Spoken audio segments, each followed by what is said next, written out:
કેમ છો મિત્રો? મજામાં ને?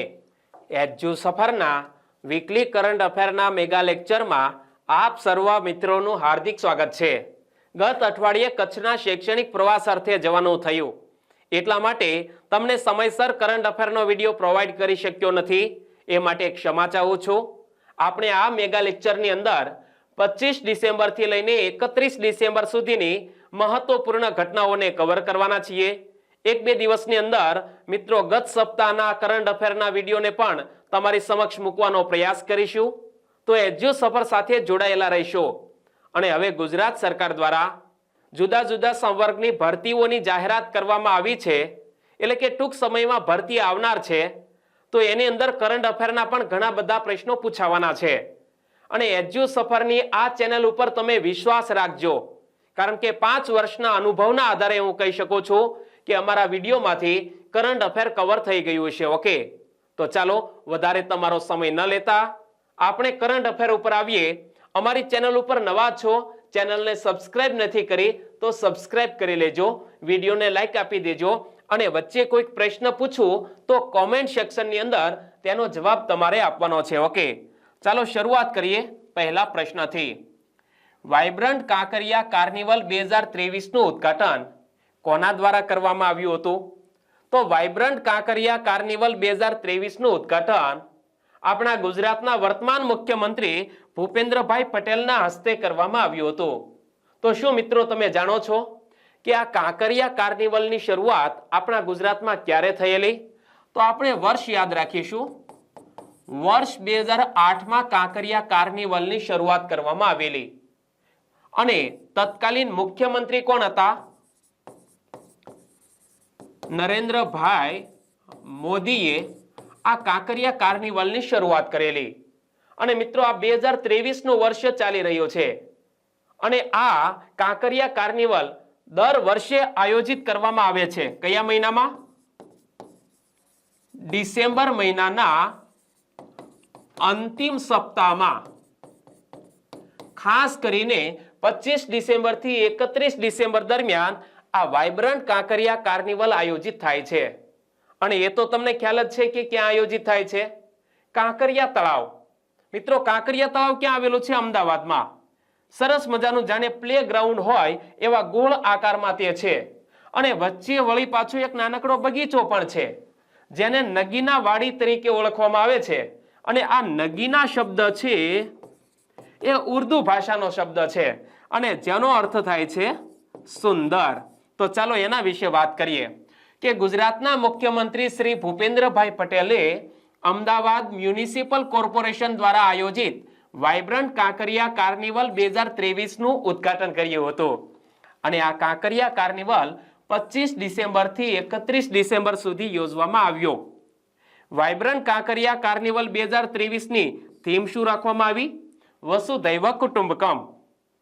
અને ઉદ્ઘાટન દરમિયાન શ્રી ભૂપેન્દ્રભાઈ પટેલે અમદાવાદ એઇડ્સ કંટ્રોલ સોસાયટીની HIV સાથે કેવી રીતે જીવીએ આ નામની એક પુસ્તિકાનું વિમોચન પણ કર્યું હતું. તેમજ અમદાવાદ મ્યુનિસિપલ કોર્પોરેશનના અમદાવાદ સ્વચ્છતા માસ્કોટનું અનાવરણ પણ શ્રી ભૂપેન્દ્રભાઈ પટેલે કર્યું હતું. અને આપણે કાંકરિયા તળાવની વાત કરી. અહીં તમે સરસ મજાનું રમણીય દ્રશ્ય જોઈ શકો છો. અહીં આ વચ્ચે છે તે છે નગીના વાડી. અને કાંકરિયા કાર્નિવલ આ તળાવના કાંઠે આયોજિત કરવામાં આવે છે, જેમાં જુદી જુદી સાંસ્કૃતિક પ્રવૃત્તિઓ, સામાજિક પ્રવૃત્તિઓ, વિદ્યાર્થીઓ દ્વારા પણ જુદી જુદી એક્ટિવિટીઓ અહીં કરવામાં આવે છે. તો કાંકરિયા તળાવ એ અમદાવાદ શહેરનું સૌથી મોટું તળાવ છે. અને આ તળાવ અમદાવાદ શહેરના દક્ષિણ ભાગમાં મણિનગર વિસ્તારમાં આવેલું છે. કાંકરિયા તળાવની મધ્યમાં આવેલા બાગનું નામ નગીના વાડી છે. અને નગીના શબ્દ એ ઉર્દુ ભાષાનો શબ્દ છે, જેનો અર્થ થાય છે સુંદર. અહીં તમે જોઈ શકો છો કે આ છે નગીના વાડી. અને નગીના વાડીમાં જવા માટે મિત્રો આ એક સરસ મજાનો રસ્તો. કાંકરિયા તળાવ સુલતાન કુતુબુદ્દીન અહમદ શાહ બીજાએ 15મી સદીમાં બંધાવેલું. અને તે સમયે તે કુતુબ હૌઝ અથવા હૌઝ એ કુતુબના નામે જાણીતો હતો. મિત્રો યાદ રાખીશું કે કાંકરિયા તળાવના બે નામ છે, હૌઝે કુતુબ અથવા તો કુતુબ હૌઝ. અને મિત્રો બાલ વાટિકાની વાત કરીએ તો અહીં લખેલું છે ચાચા નહેરુ બાલ વાટિકા. તે બાળકોના મનોરંજન માટેનું એક પાર્ક છે જેનું નામ પાછળથી જવાહરલાલ નહેરુ રાખવામાં આવ્યું હતું. અને અટલ એક્સપ્રેસ ટ્રેન, મિત્રો આ કાંકરિયા કાર્નિવાલ એની અંદર તમે જાઓ તો મનોરંજનની બીજી ઘણી બધી વસ્તુઓ છે. એમાં એક આ જે આપણે ચાચા નહેરુ ના નામ ઉપરથી જે બાગ રાખવામાં આવેલો છે બાલ વાટિકા, તો ત્યાં પણ બાળકો મનોરંજન કરી શકે છે. અને અટલ એક્સપ્રેસ નામની એક ટ્રેન જેનું નામ ભારતના ભૂતપૂર્વ વડાપ્રધાન અટલ બિહારી વાજપેયીના નામ ઉપરથી રાખવામાં આવ્યું છે, જે કાંકરિયા તળાવ પરિસરમાં બાળકો માટે લંડનથી મંગાવવામાં આવી છે. એક મિત્રો ટોય ટ્રેન છે, એની અંદર બાળકો બેસી અને આનંદ માણી શકે છે. અને આ ટ્રેન લંડનથી મંગાવવામાં આવી છે. આ ટ્રેન સવર્ણ લેમ્બ નામની ટ્રેન નિર્માતા કંપની દ્વારા બનાવવામાં આવી છે. ટ્રેન ક્યાંથી મંગાવવામાં આવી? લંડનથી. અને આ ટ્રેન કોના દ્વારા બનાવવામાં આવી છે? તો સેવર્ન લેમ્બ નામની એક ટ્રેન નિર્માતા કંપની દ્વારા બનાવવામાં આવી છે. અને અમદાવાદ આઈ, તો અમદાવાદ આઈ કાંકરિયા પરિસરના નવીનીકરણ પછી બનાવવામાં આવેલી બલૂન રાઇડનું નામ છે. મિત્રો આ શું છે? અમદાવાદ આઈ એ એક બલૂન રાઇડ છે. કાંકરિયા પ્રાણી સંગ્રહાલય, અહીં તમે જોઈ શકો છો 21 એકરમાં ફેલાયેલ કમલા નહેરુ પ્રાણી સંગ્રહાલયનું નિર્માણ 1951માં રૂબિન ડેવિડ દ્વારા કરવામાં આવ્યું હતું. મિત્રો આ ખાસ યાદ રાખવા જેવી બાબત છે કે કાંકરિયા પ્રાણી સંગ્રહાલય જેનું નિર્માણ 1951માં રૂબિન ડેવિડ દ્વારા કરવામાં આવ્યું હતું. કેટલા એકરમાં ફેલાયેલો છે? 21 એકરમાં. અને એનું નામ છે કમલા નહેરુ પ્રાણી સંગ્રહાલય. રૂબિન ડેવિડને 1974માં આ પ્રાણી સંગ્રહાલયના નિર્માણ માટે થઈને પદ્મશ્રી એવોર્ડ પણ એનાયત કરવામાં આવ્યો હતો. કયો? પદ્મશ્રી એવોર્ડ. ચાલો મિત્રો, પહેલા પ્રશ્નમાં તમને મજા આવી? શું શું યાદ રાખી શક્યા? કે આ વાઇબ્રન્ટ કાંકરિયા કાર્નિવલ શરૂઆત ક્યારે થયેલી છે? 2008માં. કોના દ્વારા શરૂઆત કરવામાં આવેલી? શ્રી નરેન્દ્રભાઈ મોદી દ્વારા. ક્યારે આયોજિત થાય છે? ડિસેમ્બર મહિનાના અંતિમ સપ્તાહમાં. ક્લિયર? ઓકે. અને હવે મિત્રો બીજો પ્રશ્ન, કઈ જાતિ કે કોમની 37,000થી વધુ મહિલાઓએ પરંપરાગત રાસ રમી દેવભૂમિ દ્વારકામાં વિશ્વ રેકોર્ડ બનાવ્યો છે? મિત્રો તમે યુટ્યુબ ઉપર શોર્ટ વિડીયો પણ જોયા હશે કે દ્વારકાની અંદર એક મહારાસનું આયોજન કરવામાં આવ્યું. અને એમાં આહિર સમાજની, કયા સમાજની? આહિર સમાજની 37,000થી વધુ મહિલાઓ પરંપરાગત વેશભૂષા સાથે આ મહારાસમાં જોડાઈ હતી. તો સાચો જવાબ આવશે ઓપ્શન સી. 37,000થી વધુ આહિરાણીઓએ પરંપરાગત રાસ રમી દેવભૂમિ દ્વારકામાં વિશ્વ રેકોર્ડ બનાવ્યો છે. પરંપરાગત પહેરવેશ, માથે નવલખી ચુંદડી, ગળામાં સોનાના ઘરેણા પહેરી આહિરાણીઓએ નંદગામમાં મહારાસ લીધો હતો. અને મહારાસ બાદ મહારાસના સ્થળે એટલે કે રૂકમણી મંદિરથી જગત મંદિર સુધી તમામ બહેનો દ્વારા સમગ્ર વિશ્વ શાંતિ માટે વિશાળ રેલીનું આયોજન પણ કરવામાં આવ્યું હતું. અને દ્વારકામાં નાગેશ્વર રોડ પર આવેલા રૂકમણી મંદિરની બાજુમાં આહિર સમાજના અગ્રણી મુળુભાઈ કંડોરિયાની જમીન ઉપર આહિરાણીઓએ મહારાસનું આયોજન કર્યું હતું. અને આ સ્થળને નંદધામ પરિસર એવું નામ આપવામાં આવ્યું છે, જે 800 વીઘામાં ફેલાયેલું છે.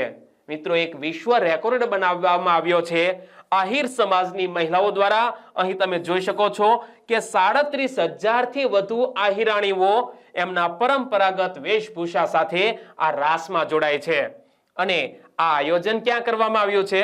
તો મુળુભાઈ કંડોરિયાની જમીન ઉપર. અને એ જમીન 800 વીઘામાં છે.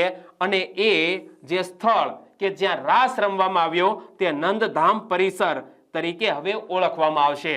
અને આ મહારાસની ખાસિયત એ હતી કે મહારાસનું આયોજન ગુજરાતના અલગ અલગ જિલ્લામાં વસતા આહિરાણી બહેનો દ્વારા કરવામાં આવ્યું હતું. અને ગુજરાતમાં આહિર જાતિને એક લડાયક જાતિ તરીકે ઓળખવામાં આવે છે. અહીં પણ વાંચી લો કે દ્વારકામાં 37,000થી વધુ આહિરાણીઓએ પારંપરિક રાસ રમી ઇતિહાસ રચ્યો. અને દ્વારકાને મિત્રો વૈશ્વિક ફલક ઉપર ઉજાગર કરવામાં ફરી એકવાર આ એક સામાજિક ઐતિહાસિક ઘટના સામે આવી છે। ત્રીજો પ્રશ્ન, તાજેતરમાં કઈ જગ્યાએ સિંહણ રાજમાતાની પ્રતિમાની સ્થાપના કરવામાં આવી છે? મિત્રો એક સિંહણ, તેનું નામ છે રાજમાતા અને તેની પ્રતિમા એક જગ્યાએ સ્થાપિત કરવામાં આવી। એ જગ્યા છે અમરેલી જિલ્લો, તેનો લીલિયા તાલુકો અને ત્યાંનું ક્રાંકચ ગામ। ત્યાં રાજમાતા સિંહણની પ્રતિમા સ્થાપિત કરવામાં આવી છે અને રાજમાતા સિંહણના નામે મિત્રો 3 જેટલા વિશ્વ વિક્રમ પણ છે। એક તો 19 વર્ષનું લાંબુ આયુષ્ય, પોતાના જીવનકાળ દરમિયાન તેમણે 7 વખત બચ્ચાને જન્મ આપેલો છે અને સૌથી મોટી વયે એટલે કે 18 વર્ષની વયે તેમણે બચ્ચાને જન્મ આપેલો છે। તો આ રાજમાતા સિંહણની પ્રતિમા લીલિયા તાલુકાના ક્રાંકચ ગામે સ્થાપિત કરવામાં આવી છે। અહીં તમે જોઈ શકો છો, અહીં પણ લખેલું છે રાજમાતા। તો ક્રાંકચમાં વિશ્વ વિક્રમી સિંહણ રાજમાતાની પ્રતિમાની સ્થાપના કરવામાં આવી છે। ગીર જંગલ બહાર નીકળી શેત્રુંજી નદીના કાંઠે દાયકા પહેલા પોતાનું સામ્રાજ્ય બનાવનાર રાજમાતા સિંહણે ક્રાંકચ પંથકને વિશ્વભરના નકશામાં ગૌરવવંતું સ્થાન અપાવ્યું છે। મિત્રો યાદ રાખીશું કે ગીર જંગલ બહાર નીકળી શેત્રુંજી નદીના કાંઠે દાયકા પહેલા પોતાનું સામ્રાજ્ય બનાવનાર રાજમાતા સિંહણે ક્રાંકચ પંથકને વિશ્વભરના નકશામાં ગૌરવવંતું સ્થાન અપાવ્યું છે, કારણ કે આ ક્રાંકચ ગામની આસપાસના વિસ્તારમાં રાજમાતા સિંહણનો પરિવાર વસવાટ કરે છે। તેથી ગામ લોકોએ રાજમાતા સિંહણની સ્મૃતિમાં ગામની સીમમાં તેની પ્રતિમાની સ્થાપના કરી છે અને રાજમાતાના સ્મરણો અહીં કાયમ જળવાઈ રહે તે હેતુથી આ પ્રતિમા બનાવવામાં આવી છે। અને ક્રાંકચ ગામ એ અમરેલી જિલ્લાના લીલિયા તાલુકામાં આવેલું છે। 2.5 દાયકા પહેલા, 2.5 દાયકા એટલે 1 દાયકો એટલે 10 વર્ષ, 2.5 દાયકા એટલે કે 25 વર્ષ, તો 25 વર્ષ પહેલા તદ્દન યુવાવસ્થામાં રાજમાતા સિંહણ આ વિસ્તારમાં એક સિંહ સાથે આવી અહીં સ્થાયી થઈ હતી અને ત્યારબાદ આ વિસ્તારમાં સાવજોના વસવાટ વધવા લાગ્યા અને આ વિસ્તારના મોટા ભાગના બચ્ચા અને સાવજો એ રાજમાતાના સંતાનો છે। અહીંથી આ સાવજ કુળ વિસ્તરીને અન્ય વિસ્તારોમાં પણ સ્થાયી થયું છે અને રાજમાતાના નામે 3 વિશ્વ રેકોર્ડ છે। મેં તમને શરૂઆતમાં પણ કહ્યું, એક તો સૌથી વધુ 19 વર્ષનું આયુષ્ય ભોગવવાનો વિશ્વ રેકોર્ડ એ રાજમાતા સિંહણના નામે છે। મુક્ત વિહરતી સિંહણ દ્વારા સૌથી વધુ બચ્ચાને જન્મ આપવાનો વિશ્વ રેકોર્ડ પણ રાજમાતાના નામે છે। તેમણે પોતાના જીવનકાળમાં 7 વખત બચ્ચાને જન્મ આપ્યો હતો અને આ ઉપરાંત રાજમાતાના નામે સૌથી મોટી ઉંમરે માતા બનવાનો પણ વિશ્વ રેકોર્ડ છે। રાજમાતા 18 વર્ષની ઉંમરે માતા બન્યા હતા। ચોથો પ્રશ્ન, મેજર ધ્યાનચંદ ખેલ રત્ન એવોર્ડ 2023 માટે કોની પસંદગી કરવામાં આવી નથી? ઐશ્વર્યા પ્રતાપસિંહ તોમરની પસંદગી કરવામાં આવી નથી। જવાબ બનશે option B.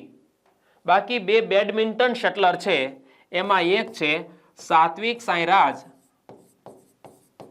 Rinki Reddy, typing mistake છે, કરેક્શન કરી લેશો, અને ચિરાગ ચંદ્રશેખર શેટ્ટી। આ બંને બેડમિન્ટન શટલરને વર્ષ 2023નો મેજર ધ્યાનચંદ ખેલ રત્ન એવોર્ડ આપવામાં આવશે, પરંતુ અહીં કોની પસંદગી કરવામાં આવી નથી, એટલે જવાબ બનશે ઓપ્શન બી। તાજેતરમાં યુવા બાબતો અને રમતગમત મંત્રાલયે રાષ્ટ્રીય રમતગમત પુરસ્કાર 2023ની જાહેરાત કરી। ભારતના રાષ્ટ્રપતિ દ્રૌપદી મુર્મુજી દ્વારા 9 જાન્યુઆરી 2024ના રોજ રાષ્ટ્રપતિ ભવન ખાતે એક વિશેષ આયોજિત સમારંભમાં વિજેતાઓને પુરસ્કાર આપવામાં આવશે। 9 જાન્યુઆરી 2024ના રોજ રાષ્ટ્રપતિ ભવન ખાતે રાષ્ટ્રપતિ દ્રૌપદી મુર્મુજીના હસ્તે આ રમતગમત પુરસ્કારો આપવામાં આવનાર છે અને યુવા બાબતો અને રમતગમત મંત્રાલયે આ વર્ષના રમત પુરસ્કારો માટે નિર્ણય લેવા માટે 12 સભ્યોની સમિતિની રચના કરી હતી, જેના અધ્યક્ષ સુપ્રીમ કોર્ટના નિવૃત્ત ન્યાયાધીશ AM ખાનવિલકર હતા। મિત્રો, જે પણ ખેલાડીઓને જુદી જુદી કેટેગરીમાં ખેલ જગતના પુરસ્કાર આપવામાં આવનાર છે એના માટે એક સમિતિની રચના કરવામાં આવી અને સમિતિના અધ્યક્ષ સુપ્રીમ કોર્ટના નિવૃત્ત ન્યાયાધીશ A.M. ખાનવિલકર હતા. તેમજ આ સમિતિમાં કુલ 6 થી વધારે સભ્યો હતા અને જેમાં ભૂતપૂર્વ આંતરરાષ્ટ્રીય રમતવીરોને પણ સામેલ કરવામાં આવ્યા હતા, જેથી કરીને સાચા ખેલાડીઓને જ તે આ પુરસ્કાર માટે પસંદ કરી શકાય. આમાં મેજર ધ્યાનચંદ ખેલ રત્ન એવોર્ડ 2023 ની વાત કરીએ તો મેજર ધ્યાનચંદ ખેલ રત્ન પુરસ્કાર પાછલા 4 વર્ષના સમયગાળા દરમિયાન રમતગમતના ક્ષેત્રમાં ખેલાડી દ્વારા અદ્ભુત અને સૌથી ઉત્કૃષ્ટ પ્રદર્શન માટે આપવામાં આવે છે. જે ખેલાડીઓએ છેલ્લા 4 વર્ષમાં ઉત્કૃષ્ટ પ્રદર્શન કર્યું હોય એવા ખેલાડીઓને મેજર ધ્યાનચંદ ખેલ રત્ન એવોર્ડ આપવામાં આવે છે અને આપણા દેશનો આ સર્વોચ્ચ ખેલ સન્માન પણ છે. અને મેજર ધ્યાનચંદ ખેલ રત્ન એવોર્ડ 2023 2 રમતવીરોને આપવામાં આવશે. એના નામ મેં તમને અગાઉ જણાવી દીધા. એક તો સાત્વિક સાંઈરાજ રિંકી રેડ્ડી જે બેડમિન્ટન શટલર છે અને ચિરાગ ચંદ્રશેખર શેટ્ટી એ પણ બેડમિન્ટન ખેલાડી છે. આ બંનેને મેજર ધ્યાનચંદ ખેલ રત્ન એવોર્ડ 2023 આપવામાં આવનાર છે. રમત ક્ષેત્રનો બીજો એવોર્ડ છે અર્જુન એવોર્ડ. રમત અને રમતોમાં ઉત્કૃષ્ટ પ્રદર્શન માટે અર્જુન એવોર્ડ પાછલા 4 વર્ષના ગાળામાં સારા પ્રદર્શન માટે અને નેતૃત્વ, ખેલદિલી અને શિસ્તની ભાવનાના ગુણો દર્શાવવા માટે આપવામાં આવે છે. વર્ષ 2023 નો અર્જુન એવોર્ડ ક્રિકેટર મોહમ્મદ શમી સહિત 26 જેટલા રમતવીરોને આપવામાં આવશે. મિત્રો, ભારતના એક જાણીતા બોલર છે મોહમ્મદ શમી. એમના સિવાય બીજા 26 જેટલા રમતવીરોને અર્જુન એવોર્ડ 2023 આપવામાં આવશે. દ્રોણાચાર્ય પુરસ્કાર 2023 ની વાત કરીએ તો રમત અને રમતોમાં ઉત્કૃષ્ટ કોચ માટે દ્રોણાચાર્ય પુરસ્કાર સતત ધોરણે ઉત્કૃષ્ટ અને ગુણવત્તાપૂર્ણ કાર્ય કરવા અને આંતરરાષ્ટ્રીય ઇવેન્ટ્સમાં ખેલાડીઓને ઉત્કૃષ્ટ બનાવવા માટે સક્ષમ કરવા માટે કોચને આપવામાં આવતો આ એવોર્ડ છે. કયો? દ્રોણાચાર્ય પુરસ્કાર 2023. એની જાહેરાત થઈ ચૂકી છે. તો સામાન્ય રીતે આંતરરાષ્ટ્રીય કક્ષાના ખેલાડીઓ તૈયાર કરવા માટે જે કોચે મહત્વની ભૂમિકા ભજવી છે એવા કોચને દ્રોણાચાર્ય પુરસ્કાર આપવામાં આવે છે. દ્રોણાચાર્ય પુરસ્કાર 2023 નિયમિત કેટેગરીની વાત કરીએ તો દ્રોણાચાર્ય પુરસ્કાર 2023 નિયમિત કેટેગરીમાં 5 રમતવીરોને આ પુરસ્કાર આપવામાં આવશે. એમાં એક છે કુસ્તી સાથે સંકળાયેલા લલિત કુમાર, બીજા છે R.B. રમેશ જે ચેસ સાથે સંકળાયેલા છે, ત્રીજા છે મહાવીર પ્રસાદ સૈની એ પેરા એથ્લેટિક્સ, ચોથા છે શિવેન્દ્રસિંહ હોકી સાથે જોડાયેલા છે અને પાંચમા છે ગણેશ પ્રભાકર દેવરૂખકર જે મલખમના સાથે જોડાયેલા છે. તો આ 5 વ્યક્તિઓને દ્રોણાચાર્ય પુરસ્કાર 2023 નિયમિત કેટેગરીમાં આપવામાં આવશે. દ્રોણાચાર્ય પુરસ્કાર 2023 લાઈફ ટાઈમ કેટેગરી એમાં વાત કરીએ તો દ્રોણાચાર્ય પુરસ્કાર 2023 લાઈફ ટાઈમ કેટેગરીમાં 3 રમતવીરોને આ પુરસ્કાર આપવામાં આવશે. એમાં ગોલ્ફ સાથે જોડાયેલા જસકિરતસિંહ ગ્રેવાલ, કબડ્ડીના ભાસ્કરન એ અને ટેબલ ટેનિસના જયંત કુમાર પુશીલાલને દ્રોણાચાર્ય પુરસ્કાર 2023 લાઈફ ટાઈમ એચિવમેન્ટ એવોર્ડ આપવામાં આવશે. અને મિત્રો, લાઈફ ટાઈમ એચિવમેન્ટ માટે ધ્યાનચંદ એવોર્ડ 2023 એ મિત્રો કોને આપવામાં આવે છે? જુઓ કે રમતગમત અને રમતોમાં આજીવન સિદ્ધિ માટે ધ્યાનચંદ પુરસ્કાર એવા ખેલાડીઓને સન્માનિત કરવા માટે આપવામાં આવે છે જેમણે તેમના પ્રદર્શન દ્વારા રમતગમતમાં યોગદાન આપ્યું છે અને જેઓ તેઓની નિવૃત્તિ પછી પણ રમતગમતના પ્રમોશનમાં યોગદાન આપવાનું ચાલુ રાખે છે. મિત્રો, ખેલાડી તરીકે ભલે વ્યક્તિ નિવૃત્ત થઈ જાય છતાં પણ એ રમત માટે થઈને પોતાના જીવનને ખર્ચી નાખે, એ રમતગમતના પ્રમોશન માટે યોગદાન આપવાનું ચાલુ રાખે, તેને લાઈફ ટાઈમ એચિવમેન્ટ એવોર્ડ આપવામાં આવે છે. લાઈફ ટાઈમ એચિવમેન્ટ માટે ધ્યાનચંદ એવોર્ડ 2023 3 રમતવીરોને આપવામાં આવશે. એમાં બેડમિન્ટનના મંજુષા કંવરને, હોકીના વિનીત કુમાર શર્માને અને કબડ્ડીના કવિતા સેલ્વરાજને આ એવોર્ડ આપવામાં આવશે. મૌલાના અબુલ કલામ આઝાદ ટ્રોફી 2023 ની વાત પણ કરી લઈએ. મૌલાના અબુલ કલામ આઝાદ ટ્રોફી 2023 તો આંતર યુનિવર્સિટી ટુર્નામેન્ટમાં સર્વશ્રેષ્ઠ પ્રદર્શન કરનાર યુનિવર્સિટીને મૌલાના અબુલ કલામ આઝાદ ટ્રોફી આપવામાં આવે છે. અને મૌલાના અબુલ કલામ આઝાદ એ આપણા ભારત દેશના પ્રથમ શિક્ષણ પ્રધાન હતા. એમના નામ ઉપરથી આ ટ્રોફીની સ્થાપના થયેલી છે. તો કોને કોને મૌલાના અબુલ કલામ આઝાદ ટ્રોફી 2023 આપવામાં આવશે? તો Guru Nanak Dev University Amritsar, Lovely Professional University Punjab અને કુરુક્ષેત્ર યુનિવર્સિટી કુરુક્ષેત્ર, આ ત્રણેયને આ ટ્રોફી આપવામાં આવશે. ચાલો મિત્રો, હવે 5મો પ્રશ્ન. નવા શૈક્ષણિક સત્રના અભ્યાસક્રમમાં કયા ધોરણમાં શ્રીમદ ભગવદ્ ગીતાનો સમાવેશ કરવામાં આવશે? મિત્રો, હમણાં ગીતા જયંતિની ઉજવણી કરવામાં આવી. તારીખ કઈ હતી યાદ છે? 22મી ડિસેમ્બર 2023. અને ગીતા જયંતિ ક્યારે ઉજવવામાં આવે છે? તો આપણા ગુજરાતીઓની અંદર વિક્રમ સંવત કેલેન્ડરનું ખાસ મહત્વ છે. એમાં માગશર મહિનાની અજવાળી 11 એને મોક્ષદા એકાદશી તરીકે ઉજવવામાં આવે છે. કઈ? મોક્ષદા એકાદશી. અને આ દિવસને ગીતા જયંતિ તરીકે પણ ઉજવવામાં આવે છે, કારણ કે ભગવાન શ્રી કૃષ્ણએ મોક્ષદા એકાદશીના દિવસે ગીતાનો ઉપદેશ અર્જુનને આપ્યો હતો.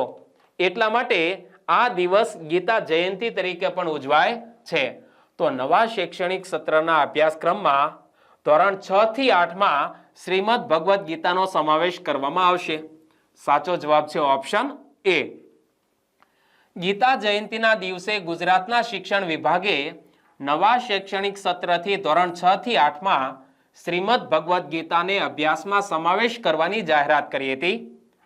અને વિક્રમ સંવત ગુજરાતી પંચાંગના બીજા મહિના એટલે કે માગશર મહિનાની શુક્લ એકાદશીને મોક્ષદા એકાદશી કહેવાય છે. મિત્રો, આ શુક્લ એકાદશી એટલે અજવાળી 11, તેને મોક્ષદા એકાદશી કહેવાય છે. અને આ જ દિવસે ભગવાન શ્રી કૃષ્ણએ અર્જુનને ગીતાનો ઉપદેશ આપ્યો હતો. અને માટે આ દિવસને ગીતા જયંતિ તરીકે ઉજવવામાં આવે છે. અને આ વર્ષે 22 ડિસેમ્બર 2023ના રોજ ગીતા જયંતિની ઉજવણી કરવામાં આવી હતી. અહીં તમે વાંચી શકો છો, ગીતા જયંતિ ક્યારે ઉજવવામાં આવી? 23 ડિસેમ્બર 2023ના રોજ. પરંતુ મિત્રો, તિથિ ખાસ યાદ રાખવાની છે, માગશર મહિનાની શુક્લ એકાદશી. તેથી શ્રીમદ ભગવદ્ ગીતાના આધ્યાત્મિક સિદ્ધાંતો અને મૂલ્યોનો ધોરણ 6 થી 8ના અભ્યાસક્રમના પૂરક પાઠ્યપુસ્તક તરીકે સમાવેશ કરવામાં આવ્યો છે. પૂરક પાઠ્યપુસ્તકની અંદર ગીતાના ઉપદેશો ભણાવવામાં આવશે. ગીતા જયંતિના દિવસે શિક્ષણ વિભાગ દ્વારા સચિત્ર ગીતાના સિદ્ધાંતો અને મૂલ્યો એ નામે એક પુસ્તક પણ પ્રકાશિત કરવામાં આવ્યું હતું, જે શ્રીમદ ભગવદ્ ગીતાના સંસ્કૃત શ્લોકોનું ગુજરાતી ભાષાંતર સાથે સચિત્ર પુસ્તક તૈયાર કરવામાં આવ્યું છે. અને શિક્ષણ વિભાગ દ્વારા બાળકોને જ્ઞાન આધારિત શિક્ષણ મળે તેવી નીતિ અમલમાં મૂકવામાં આવી છે. તેથી નવા શૈક્ષણિક સત્રથી શ્રીમદ ભગવદ્ ગીતાના ભાગ 1, 2 અને 3નું બાળકોને વિતરણ કરવામાં આવશે. અને આપણા ગુજરાતના પ્રાથમિક, માધ્યમિક અને ઉચ્ચ શિક્ષણ મંત્રી છે પ્રફુલ પાનસેરિયા. ઇમેજમાં તમે જોઈ શકો છો, જે આપણા ગુજરાતના વર્તમાન શિક્ષણ મંત્રી છે. નામ યાદ રાખી લીધું? પ્રફુલ પાનસેરિયા. 6થો પ્રશ્ન. ભારતીય નૌસેના દ્વારા INS વર્ષા નામનું ગુપ્ત નેવલ બેઝ ક્યાં તૈયાર કરવામાં આવી રહ્યું છે? આપણા ઇન્ડિયન નેવી દ્વારા INS વર્ષા નામનું એક ગુપ્ત નેવલ બેઝ તૈયાર કરવામાં આવી રહ્યું છે. ક્યાં?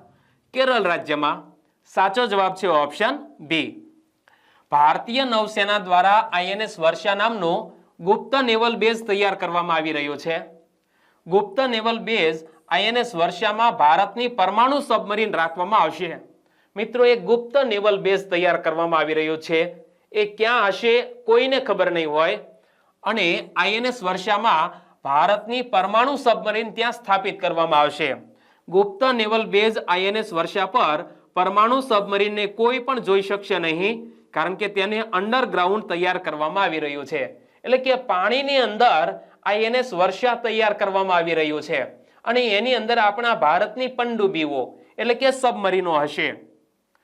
INS વર્ષા નેવલ બેઝને ઈસ્ટર્ન નેવલ કમાન્ડ વડે સંચાલિત કરવામાં આવશે, જેનું હેડક્વાર્ટર વિશાખાપટ્ટનમ ખાતે આવેલું છે. વિશાખાપટ્ટનમના બંદરગાહ પર નૌસેનાના જહાજો અને શિપિંગ માટેના જહાજોની સતત આવન જાવન થતી હોય છે. આથી તમામ જહાજો ત્યાં રાખી શકાતા નથી, એટલી મિત્રો ત્યાં ટ્રાફિક રહે છે. અને વિશાખાપટ્ટનમના બંદરગાહ પર વર્ષ 2006માં 15 જેટલા યુદ્ધ જહાજ તૈનાત રહેતા હતા અને જે સંખ્યા અત્યારે વધીને કેટલી થઈ ગઈ છે?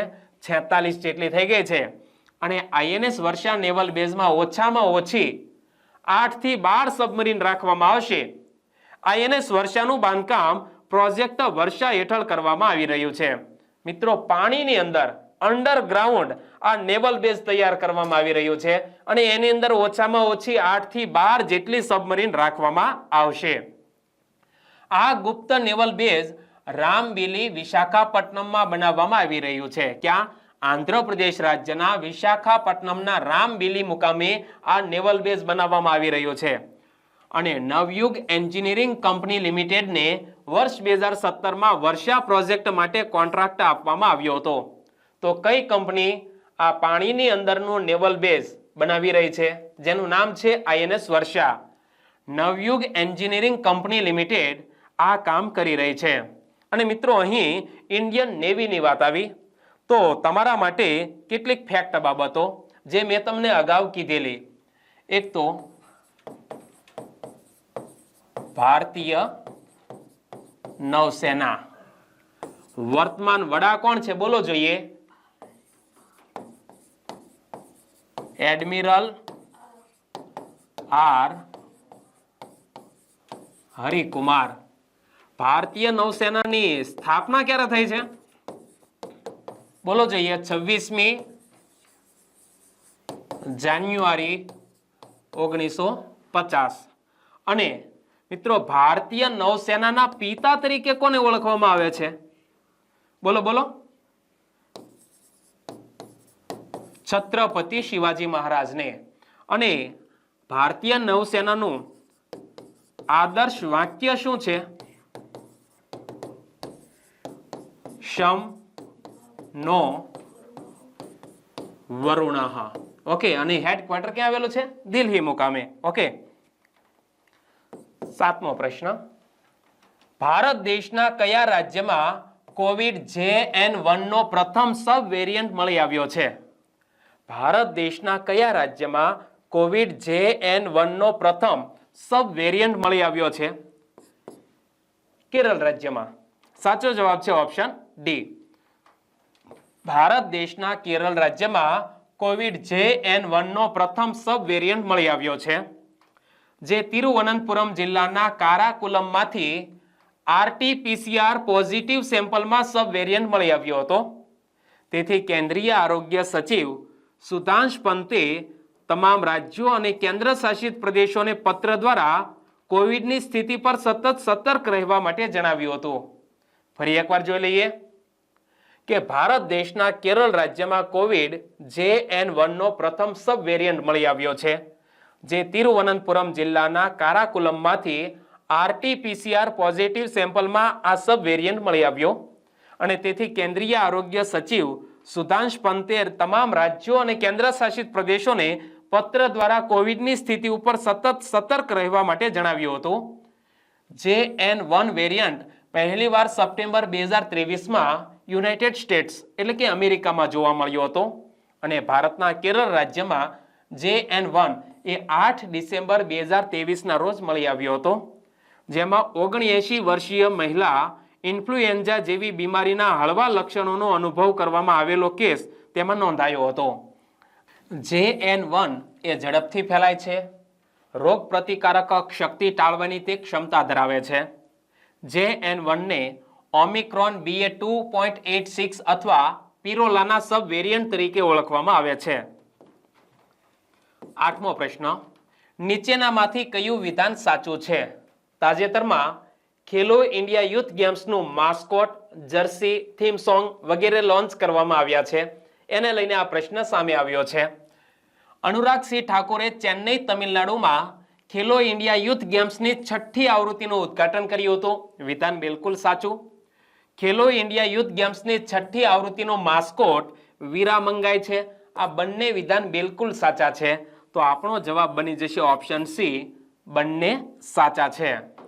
કેન્દ્રીય મંત્રી શ્રી અનુરાગસિંહ ઠાકોરે તમિલનાડુના ચેન્નઈમાં ખેલો ઇન્ડિયા યુથ ગેમ્સની 6ઠ્ઠી આવૃત્તિનું ઉદ્ઘાટન કર્યું હતું, જેને ખેલો ઇન્ડિયા યુથ ગેમ્સ 2024 તરીકે પણ ઓળખવામાં આવશે. તેમજ 6ઠ્ઠી આવૃત્તિ માટે સત્તાવાર લોગો, જર્સી, માસ્કોટ, મશાલ અને થીમ સોંગ લોન્ચ કરવામાં આવ્યા હતા. ઉદયનિધિ સ્ટાલિને ખેલો ઇન્ડિયા યુથ ગેમ્સનો લોગો પણ જાહેર કર્યો હતો. ખેલો ઇન્ડિયા યુથ ગેમ્સની 6ઠ્ઠી આવૃત્તિનું માસ્કોટ વીરા મંગાઈ છે, જે જાણીતા સ્વાતંત્ર્ય સેનાની તમિલ રાણી વેલુ નાચિયારની પ્રતિકૃતિ છે. અહીં તમે માસ્કોટને જોઈ શકો છો, જેનું નામ છે વીરા મંગાઈ, જે જાણીતા સ્વાતંત્ર્ય સેનાની તમિલ રાણી વેલુ નાચિયારની પ્રતિકૃતિ છે. તેમજ તેની મશાલ થમીઝ છે. ખેલો ઇન્ડિયા યુથ ગેમ્સની 6ઠ્ઠી આવૃત્તિનું આયોજન 19 જાન્યુઆરીથી 31 જાન્યુઆરી સુધી કરવામાં આવશે. ખેલો ઇન્ડિયા યુથ ગેમ્સની અગાઉની 5 આવૃત્તિઓ દિલ્હી, પુણે, ગુવાહાટી, પંચકુલા અને ભોપાલમાં યોજવામાં આવી હતી. ખેલો ઇન્ડિયા યુથ ગેમ્સની 6ઠ્ઠી આવૃત્તિ તમિલનાડુના 4 શહેરોમાં યોજવામાં આવશે. એ 4 શહેરો છે ચેન્નઈ, ટ્રિચી, મદુરાઈ અને કોઇમ્બતુર. તો મિત્રો, આ ખેલો ઇન્ડિયા યુથ ગેમ્સની 6ઠ્ઠી આવૃત્તિ.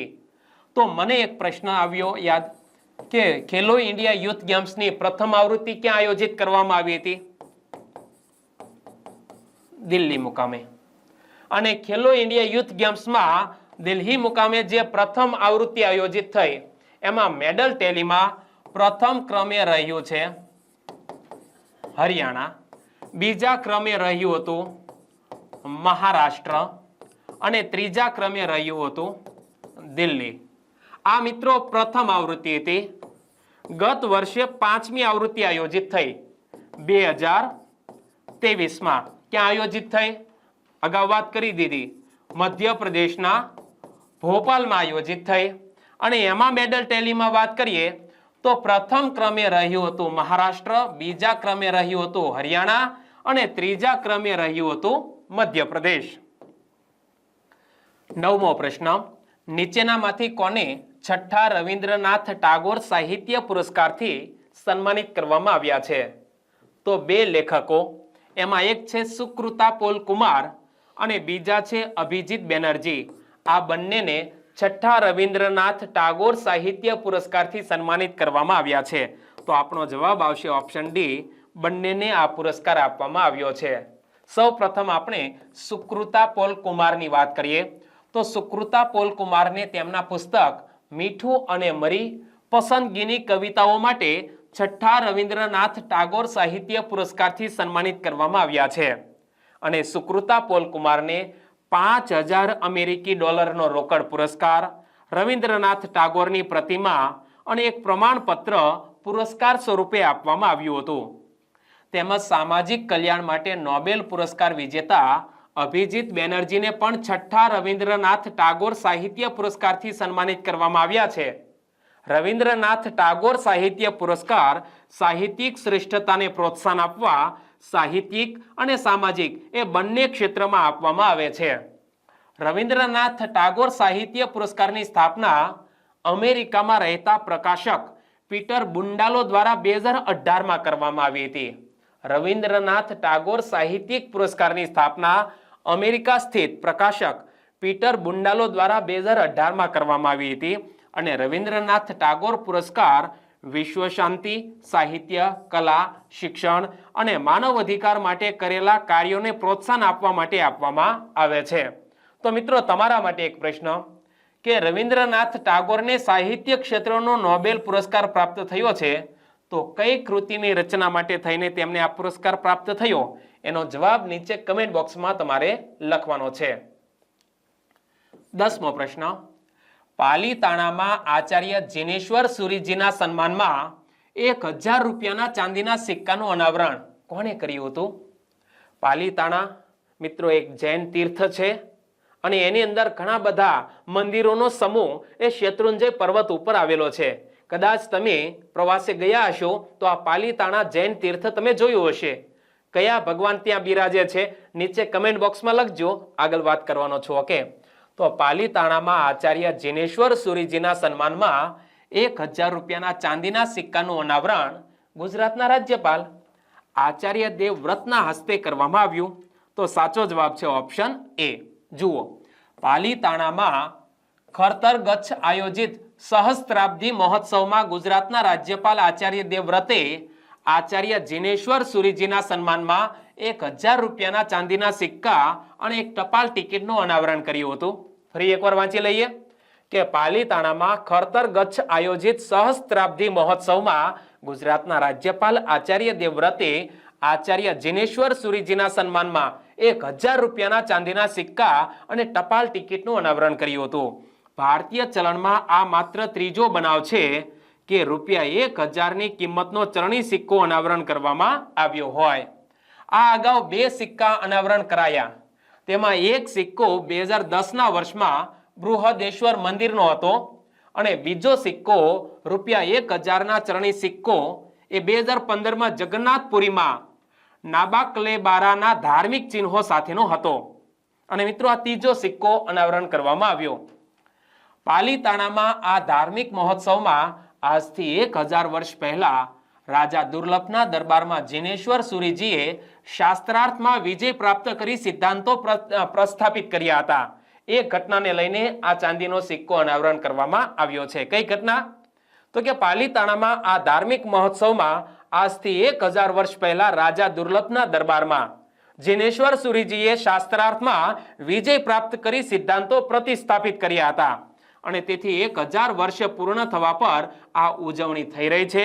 ત્યારે ₹1000ના ચલણી સિક્કાનું અનાવરણ કરવામાં આવેલ છે. અને મિત્રો, અહીં જ્યારે જૈન તીર્થની વાત આવી પાલીતાણાની, તો એની કેટલીક માહિતી પ્રાપ્ત કરીએ.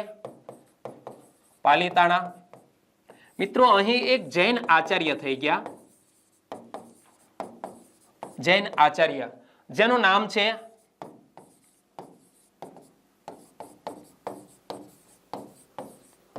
પાદલિપ્ત સુરી. આ જૈન આચાર્યના નામ ઉપરથી અહીં પાલીતાણાનું નામ પડ્યું પાદલિપ્તપુર. તો આ ખાસ યાદ રાખવાનું છે કે કયા શહેરને પાદલિપ્તપુર તરીકે ઓળખવામાં આવતું હતું? પાલીતાણાને. અને પાલીતાણા એ શેત્રુંજી નદીના કાંઠે આવેલું છે અને અહીંથી શેત્રુંજી નદી વહે છે, એટલા માટે આ પર્વતને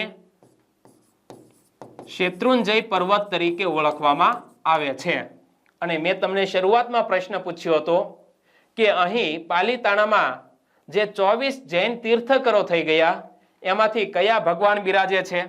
તો પ્રથમ જૈન તીર્થકર કોણ હતા? ભગવાન આદિનાથ. તો અહીં ભગવાન આદિનાથ બિરાજે છે. આટલું યાદ રાખીશું. 11મો પ્રશ્ન, તાજેતરમાં ભારતીય મહિલા ટીમે ટેસ્ટ ક્રિકેટમાં કયા દેશને પ્રથમ વખત હરાવીને ઇતિહાસ રચ્યો છે? તાજેતરમાં ભારતીય મહિલા ટીમે ટેસ્ટ ક્રિકેટની અંદર ઓસ્ટ્રેલિયાને પ્રથમ વખત હરાવીને ઇતિહાસ રચ્યો છે. તો સાચો જવાબ છે ઓપ્શન બી. ભારતે ઓસ્ટ્રેલિયાને મુંબઈના વાનખેડે સ્ટેડિયમ પર રમાયેલી ટેસ્ટ મેચમાં 8 વિકેટથી હાર આપી હતી. અહીં તમે ભારતીય મહિલા ક્રિકેટ ટીમની વિનિંગ સેલિબ્રેશન જોઈ શકો છો. આ સાથે જ ભારતીય મહિલા ટીમે ટેસ્ટ ક્રિકેટમાં ઓસ્ટ્રેલિયાને પ્રથમ વખત હરાવીને ઇતિહાસ રચ્યો હતો. આ ટેસ્ટ મેચમાં ભારતની સ્નેહ રાણાને શાનદાર પ્રદર્શન માટે પ્લેયર ઓફ ધ મેચનો એવોર્ડ આપવામાં આવ્યો હતો. તો મિત્રો, ભારતની એક બોલર છે સ્નેહ રાણા, તેમણે બંને ઇનિંગ્સની અંદર શાનદાર પ્રદર્શન કરેલું. સ્નેહ રાણાએ પ્રથમ ઇનિંગમાં 3 વિકેટ ઝડપી અને બીજી ઇનિંગમાં 4 વિકેટ લીધી હતી. ભારતીય મહિલા ટીમે છેલ્લા 18 વર્ષમાં પ્રથમ વખત સતત 8 ટેસ્ટ મેચ જીતી છે. તેથી આ અનોખો રેકોર્ડ હવે ભારતીય મહિલા ટીમના નામે થઈ ગયો છે. તેમજ ભારતીય મહિલા ટીમ 1 મહિનામાં 1 થી વધુ ટેસ્ટ શ્રેણી જીતનારી ત્રીજી મહિલા ટીમ બની ગઈ છે. કારણ કે પ્રથમવાર ઇંગ્લેન્ડે માર્ચ 1969માં 2 મેચમાં જીત મેળવી હતી અને ત્યારબાદ ઓસ્ટ્રેલિયાએ જાન્યુઆરી 1985માં 2 મેચમાં જીત મેળવી હતી. તેમજ ફેબ્રુઆરી 1991માં ઓસ્ટ્રેલિયાએ ફરીવાર 2 મેચમાં જીત મેળવી હતી અને ભારતે ડિસેમ્બર 2023માં 2 મેચમાં જીત મેળવી લીધી છે. ભારતીય મહિલા ટેસ્ટ ટીમની કેપ્ટન હરમનપ્રીત કૌર છે અને ઓસ્ટ્રેલિયન મહિલા ટેસ્ટ ટીમની કેપ્ટન એલિસા હિલી છે. અને મિત્રો આ ખાસ યાદ રાખીશું કે ભારતીય પુરુષ ટીમે કાનપુરમાં 1959માં ઓસ્ટ્રેલિયા સામે પ્રથમ વખત જીત મેળવી હતી. ચાલો હવે 12મો પ્રશ્ન. ભારતના પ્રજાસત્તાક દિવસની ઉજવણીમાં ઇમેન્યુઅલ મેક્રોને મુખ્ય અતિથિ તરીકે આમંત્રિત કરવામાં આવ્યા છે તે કયા દેશના રાષ્ટ્રપતિ છે? 26મી જાન્યુઆરી આપણે પ્રજાસત્તાક પર્વની ઉજવણી કરવાના છીએ અને એ નિમિત્તે આપણા ચીફ ગેસ્ટ કોણ રહેવાના છે? Emmanuel Macron. તે કયા દેશના રાષ્ટ્રપતિ છે જાણો છો? ફ્રાન્સના રાષ્ટ્રપતિ છે. તો સાચો જવાબ આવશે ઓપ્શન ડી. ભારતના પ્રજાસત્તાક દિવસની ઉજવણીમાં ફ્રાન્સના રાષ્ટ્રપતિ ઇમેન્યુઅલ મેક્રોનને મુખ્ય અતિથિ તરીકે આમંત્રિત કરવામાં આવ્યા છે. અને આ વર્ષના પ્રજાસત્તાક દિવસની ઉજવણી દરમિયાન ભારત ફ્રાન્સ વ્યૂહાત્મક ભાગીદારીની 25મી વર્ષગાંઠની ઉજવણી કરવામાં આવી રહી છે. ભારત અને ફ્રાન્સ વચ્ચેના વ્યૂહાત્મક ભાગીદારીની આ 25મી વર્ષગાંઠ ઉજવવામાં આવી રહી છે. અને ફ્રાન્સના રાષ્ટ્રપતિ ઇમેન્યુઅલ મેક્રોન એ ભારતના પ્રજાસત્તાક દિવસની ઉજવણીમાં મુખ્ય અતિથિ તરીકે હાજર રહેનાર ફ્રાન્સના 6થા નેતા છે. કારણ આ અગાઉ જેક્સ શિરાક, વેલેરી ગિસ્કાર્ડ ડી ઇસ્ટાઇંગ, નિકોલસ સરકોઝી અને ફ્રાન્કોઇસ હોલેન્ડે જેવા ભૂતપૂર્વ નેતાઓ ભારતના પ્રજાસત્તાક દિવસની ઉજવણીમાં મુખ્ય અતિથિ તરીકે હાજરી આપી ચૂક્યા છે. તો મિત્રો અહીં આપણે ફ્રાન્સની વાત કરી, તો ફ્રાન્સ વિશે તમે શું શું જાણો છો બોલો? એક તો ફ્રાન્સના રાષ્ટ્રપતિનું નામ તો યાદ રાખી લીધું. શું નામ હતું? Emmanuel Macron. ફ્રાન્સના વડાપ્રધાન કોણ છે? મહિલા છે, એલિઝાબેથ બોર્ન. ફ્રાન્સની રાજધાની કઈ છે? પેરિસ. અને ફ્રાન્સનું ચલણી નાણું શું છે? યુરોઝોનનું રાષ્ટ્ર છે એટલે સ્વાભાવિક છે કે તેનું ચલણી નાણું છે યુરો. ક્લિયર? ચાલો મિત્રો આગળના પ્રશ્ન ઉપર આવીએ. તો 13મો પ્રશ્ન. નીચેનામાંથી કયું જોડકું સાચું નથી? યુનેસ્કોને લઈને જોડકા સ્વરૂપે આ પ્રશ્ન. યુનેસ્કોના વર્તમાન અધ્યક્ષ છે આંદ્રે અજોલે. આ જોડકું સાચું છે. યુનેસ્કોની સ્થાપના 16 નવેમ્બર 1945ના રોજ થઈ. અહીં છે 46, એટલે જવાબ તો ક્લિયર થઈ ગયો કે આ જોડકું સાચું નથી. યુનેસ્કોનું હેડક્વાર્ટર ફ્રાન્સની રાજધાની પેરિસમાં જ આવેલું છે. તો આ જોડકું પણ સાચું છે. આપણો જવાબ છે અહીં ઓપ્શન બી. આપણે યુનેસ્કોને શા માટે યાદ કર્યું? કારણ કે યુનેસ્કોએ એશિયા પેસિફિક ક્ષેત્રમાં સાંસ્કૃતિક વારસાના સંરક્ષણમાં ઉત્કૃષ્ટ યોગદાન માટે 4 ભારતીય પ્રોજેક્ટ્સને એવોર્ડ આપ્યા છે. યુનેસ્કોએ એશિયા પેસિફિક ક્ષેત્રમાં સાંસ્કૃતિક વારસાના સંરક્ષણમાં ઉત્કૃષ્ટ યોગદાન માટે 4 ભારતીય પ્રોજેક્ટ્સને એવોર્ડ આપ્યા છે. એમાં પંજાબના અમૃતસરમાં રામબાગ ગેટ અને રેમ્પાર્ટ્સના સ્થિતિસ્થાપક શહેરી પુનરુત્થાન પ્રોજેક્ટને એવોર્ડ ઓફ એક્સેલન્સ આપવામાં આવ્યો છે. ભારતના વૈવિધ્યસભર સ્થાપત્ય વારસાને દર્શાવતા તેમના અનુકરણીય સંરક્ષણ પ્રયાસો માટે હરિયાણાના ચર્ચ ઓફ એપિફેની અને દિલ્હીના બીકાનેર હાઉસને એવોર્ડ ઓફ મેરિટ આપવામાં આવ્યા છે. અને ભારતના કેરળમાં કુન્નામંગલમ ભગવતી મંદિર ખાતે કર્ણિકા મંડપમ સહિત 3 પ્રોજેક્ટને એવોર્ડ ઓફ ડિસ્ટિંક્શન આપવામાં આવ્યા છે. ફરી એકવાર જોઈ લઈએ કે પંજાબના અમૃતસરમાં રામબાગ ગેટ અને રેમ્પાર્ટ્સના સ્થિતિસ્થાપક શહેરી પુનરુત્થાન પ્રોજેક્ટને એવોર્ડ ઓફ એક્સેલન્સ આપવામાં આવ્યો. ભારતના વૈવિધ્યસભર સ્થાપત્ય વારસાને દર્શાવતા તેમના અનુકરણીય સંરક્ષણ પ્રયાસો માટે હરિયાણાના ચર્ચ ઓફ એપિફેની અને દિલ્હીના બીકાનેર હાઉસને એવોર્ડ ઓફ મેરિટ આપવામાં આવ્યો છે. અને કેરળમાં કુન્નામંગલમ ભગવતી મંદિર ખાતે કર્ણિકા મંડપમ સહિત 3 પ્રોજેક્ટને એવોર્ડ ઓફ ડિસ્ટિંક્શન આપવામાં આવ્યા છે. અને આ પુરસ્કારો સાંસ્કૃતિક વારસાના જાળવણીના મહત્વ વિશે જાગૃતિ લાવે છે અને અન્ય લોકોને સમાન પહેલો હાથ ધરવા માટે પ્રેરણા આપે છે. અને મિત્રો અહીં આપણે આ હજુ પહેલો પાર્ટ પૂર્ણ કરી રહ્યા છીએ. ઓકે, અને યુનેસ્કો દ્વારા આ 4 પ્રોજેક્ટને એવોર્ડ આપવામાં આવ્યા છે. તો યુનેસ્કોનું પૂરું નામ શું થાય છે? United Nations of Educational, Scientific and Cultural Organization. અને યુનેસ્કોના વર્તમાન અધ્યક્ષ છે આંદ્રે અજોલે. યુનેસ્કોનું હેડક્વાર્ટર છે મિત્રો ફ્રાન્સની રાજધાની પેરિસમાં. અને યુનેસ્કોની સ્થાપના ક્યારે થઈ છે? 16 નવેમ્બર 1945 ના રોજ. ચાલો આગળના પ્રશ્નો પર જઈએ. 14મો પ્રશ્ન. કાપડ મંત્રાલયે શણ ખેડૂતો માટે કઈ મોબાઈલ એપ્લિકેશન લોન્ચ કરી છે? તો કાપડ મંત્રાલયે શણ ખેડૂતો માટે પાટ મિત્રો નામની એક મોબાઈલ એપ્લિકેશન લોન્ચ કરી છે. સાચો જવાબ છે ઓપ્શન એ. અને અહીં જ્યારે શણના ખેડૂતોની વાત આવી તો શણનું ઉત્પાદન એ પશ્ચિમ બંગાળ, બિહાર, ઓરિસ્સા જેવા રાજ્યોમાં થાય છે. અને ખાસ મહત્વની વાત એ છે કે આ શણના પાક માટે 7 થી 8 મહિનાથી પણ વધારે સમય લાગતો હોય છે. એટલે કે એક વર્ષમાં સૌથી લાંબો સમય લેતી આ ખેત પેદાશ છે. કાપડ મંત્રાલયે શણ ખેડૂતોને સમર્થન અને સશક્તિકરણ કરવા માટે પાટ મિત્રો નામની એક મોબાઈલ એપ્લિકેશન લોન્ચ કરી છે.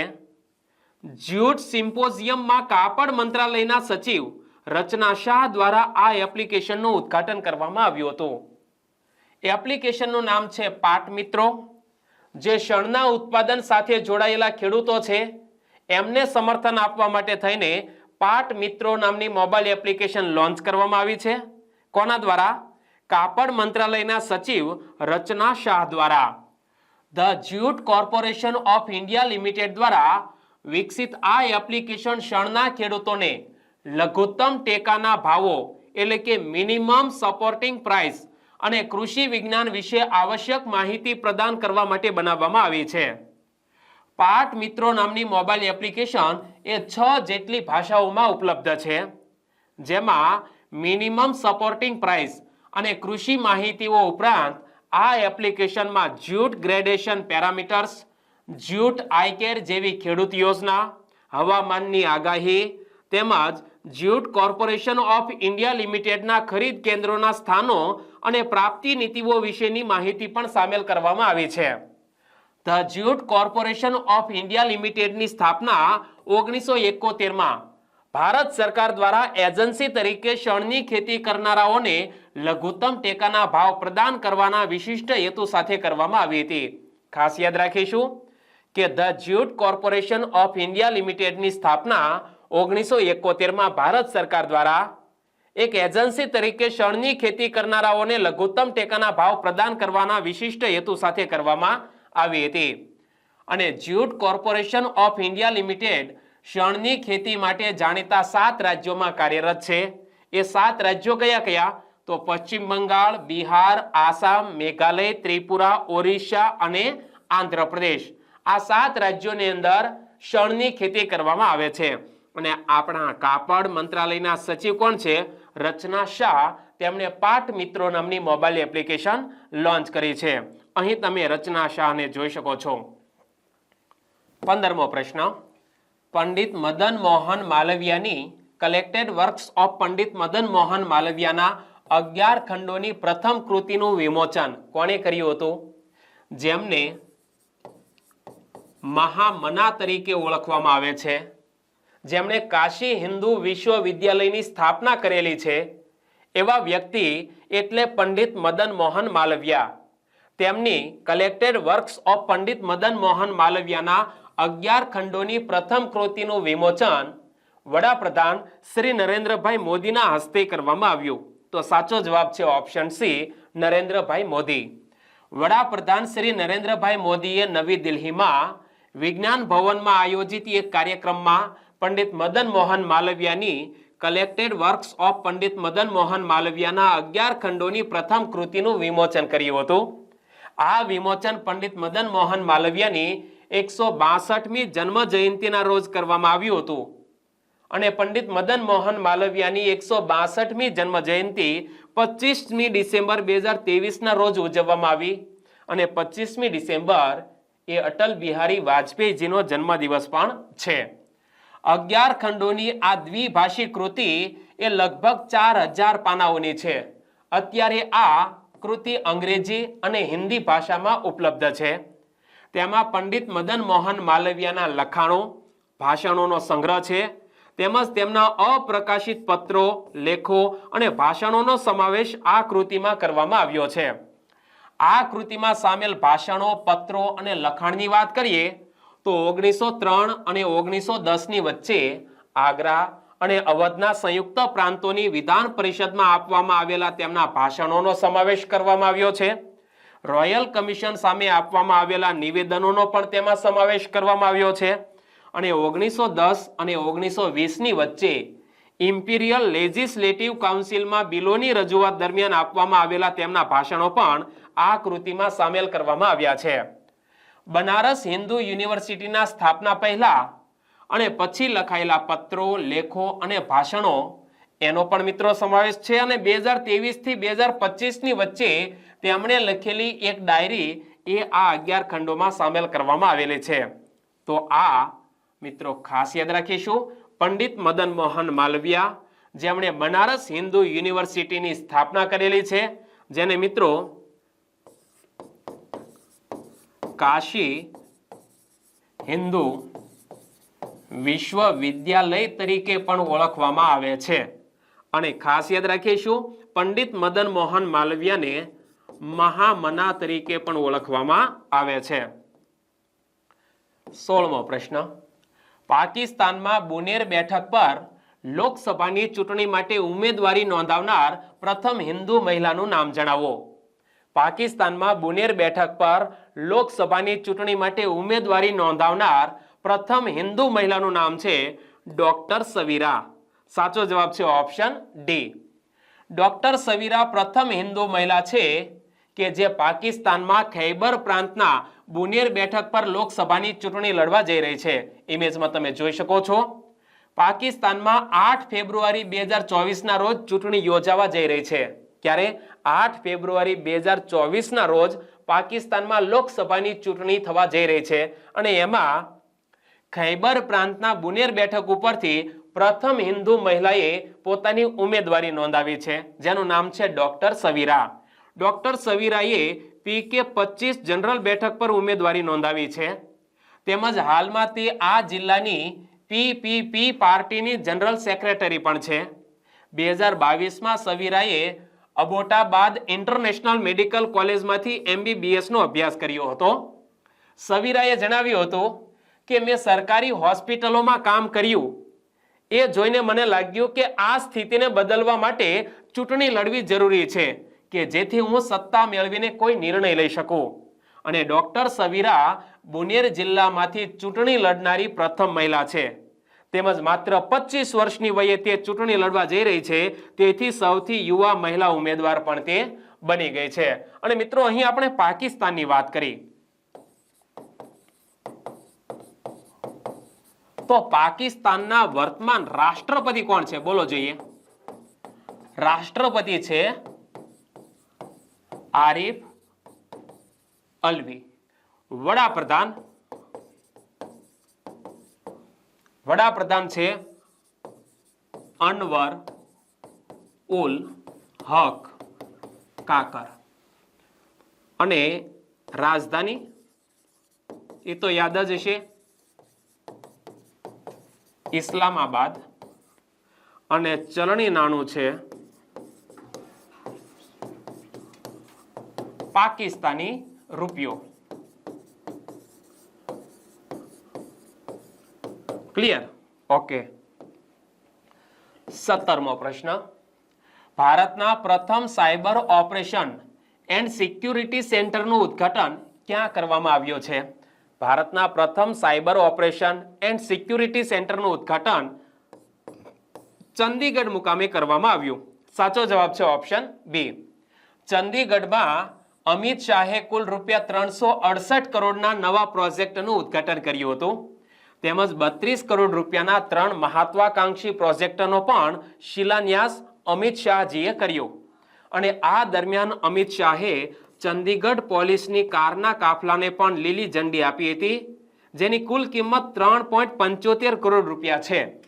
અને તે પૈકી ઈગલ નામનું અત્યાધુનિક પોલીસ કંટ્રોલ વાહન પણ ત્યાં રજૂ કરવામાં આવ્યું હતું. જેનો હેતુ શહેરમાં કાયદાના અમલીકરણની કાર્યક્ષમતા વધારવાનો છે. તેમજ ચંદીગઢમાં ભારતના પ્રથમ સાયબર ઓપરેશન એન્ડ સિક્યુરિટી સેન્ટરનું ઉદ્ઘાટન કરવામાં આવ્યું હતું અને તેની મદદથી ચંદીગઢ પોલીસ ચંદીગઢ અને પડોશી રાજ્યોમાં થઈ રહેલા સાયબર ક્રાઇમના કેસો ઉકેલશે. અને આ સાથે પંજાબ, ઉત્તરાખંડ, હિમાચલ પ્રદેશ, હરિયાણા અને જમ્મુ કાશ્મીર અને લદ્દાખને પણ સાયબર ક્રાઇમ સાથે જોડાયેલા કેસોના નિવારણ માટે મદદ પૂરી પાડવામાં આવશે. 18મો પ્રશ્ન, સોની સ્પોર્ટ્સ નેટવર્કએ કોને તેના ફૂટબોલના બ્રાન્ડ એમ્બેસેડર તરીકે નિયુક્ત કર્યા છે?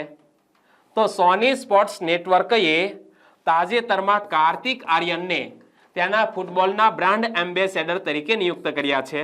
સાચો જવાબ છે કાર્તિક આર્યન. ઇમેજમાં તમે જોઈ શકો છો.